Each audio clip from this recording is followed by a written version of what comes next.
Yo tout le monde, c'est Wartok. On se retrouve pour une vidéo avant-match par rapport à la rencontre Bayern-PSG qui va se dérouler dès ce mercredi pour les quarts de finale de la Ligue des Champions. Et par rapport à ce match-là, vous savez très bien qu'il est super attendu, il va être très important pour la saison. Et il y a tellement de choses à dire par rapport aux absents, par rapport au fait que le Bayern puisse confirmer ce rôle de grand favori ou que le PSG, eux, peuvent clairement retourner la situation et devenir le grand favori. Enfin, il y a plein de choses à dire par rapport à tout ça.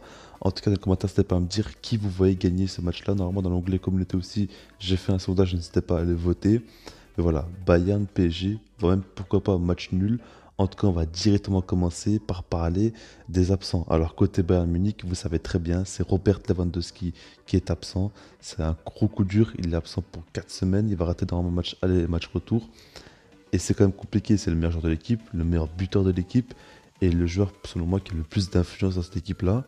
Et c'est compliqué de le remplacer. Après, pour moi, il y a quand même des solutions. Gnabry peut jouer en tant que numéro 9. Müller aussi peut essayer de jouer en tant que numéro 9. Pour moi, ce sera surtout Gnabry en 9 avec Müller en 10, Coman et Sané sur les côtés. Mais après, on verra bien ce que ça donnera. Côté PSG, ils ont quand même deux gros absents. Le premier, c'est Paredes qui est suspendu. C'est dommage pour lui parce qu'avec Pochettino, il revient quand même très fort. Il enchaîne les bonnes prestations, tout ça. Et le second, c'est Marco Verratti qui a chopé le Covid. Et lui, c'est encore plus grave parce que c'est le meilleur milieu de terrain de cette équipe-là. Et c'est lui vraiment qui fait jouer l'équipe au milieu. Et là, c'est quand même un très gros coup dur. Ça va forcer Neymar, qui est d'ailleurs de retour, à redescendre plus bas pour créer le jeu. Et ça va apporter moins de danger en attaque. Donc, du coup, c'est un gros coup dur pour le Paris Saint-Germain. Ce que j'ai à dire par rapport à ce match-là, c'est concernant l'aspect psychologique. Parce que pour moi, il est vraiment très important. Vous savez très bien qu'il y a eu une finale il y a très peu de temps qui a été jouée entre ces deux équipes-là. Le Bayern l'a remporté. Et même malgré ça, le Bayern fait peur à toute l'Europe. Et ça, on le sait très bien. Donc l'ascendant psychologique est du côté du Bayern. Par rapport à l'absence de Lewandowski, ça aurait pu faire beaucoup de bien à l'équipe du PSG et les mettre en confiance, on va dire, surtout que Neymar aussi de retour. Mais le fait est que Verratti et Paredes sont absents. Pour moi, ça remet les cartes à zéro. Plutôt les compteurs, hein. Moi j'ai dit les cartes, moi.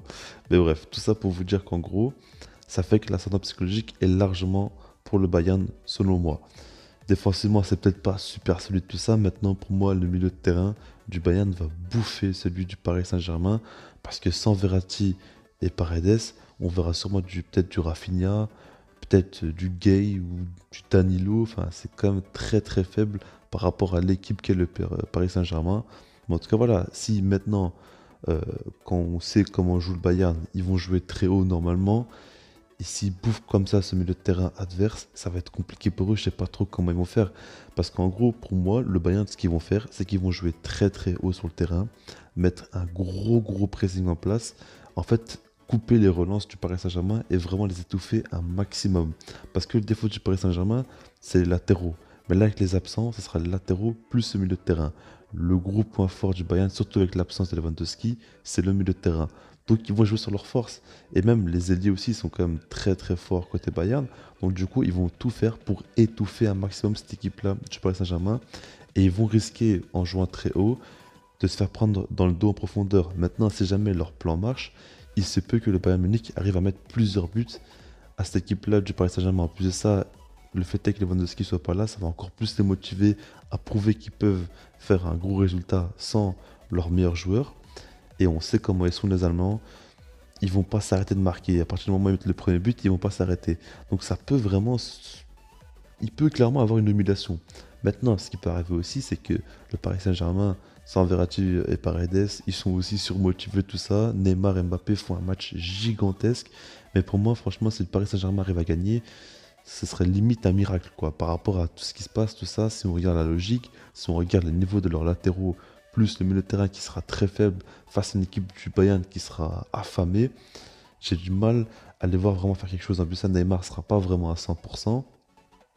Et Mbappé, lui, il le sera sûrement. Maintenant, il n'est pas dans la forme de sa vie. On a vu en trêve internationale comment il a galéré. Après, on verra avec le PSG comment il va revenir. Mais voilà, il n'est pas non plus dans la forme de sa vie. Donc, du coup, tout ça pour vous dire que pour moi, le grand favori, ça reste le Bayern Munich. Et là, plus que jamais. Surtout avec l'absence de Verratti maintenant, je ne vois pas comment le Paris Saint-Germain peut gagner face au Bayern. Peut-être qu'ils vont réussir à le faire, mais en tout cas, moi je le vois pas du tout. Et mon pronostic, c'est une victoire de Bayern Munich. Après, pronostiquer un score, là, ça devient très compliqué. Parce que comme je dis avec le Bayern Munich, il peut y avoir un très gros score. Et pour moi, il y aura des buts dans ce match-là. Moi, je vois clairement les deux équipes marquer.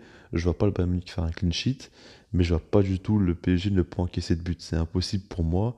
Et il y aura quand même beaucoup de buts qui vont tomber. Je pense quand même 3 4 buts dans le match, ça m'étonnerait pas. Et je vois clairement le Bayern Munich gagner. Maintenant, dans les commentaires, ça va me dire ce que pensez vous. Est-ce que vous voyez le Paris Saint-Germain gagner ou le Bayern, comme je l'avais déjà demandé. Mais après, voilà, par rapport à ma logique, n'hésitez pas à me dire ce que vous en pensez aussi. Et puis sinon, moi je vous dis peace.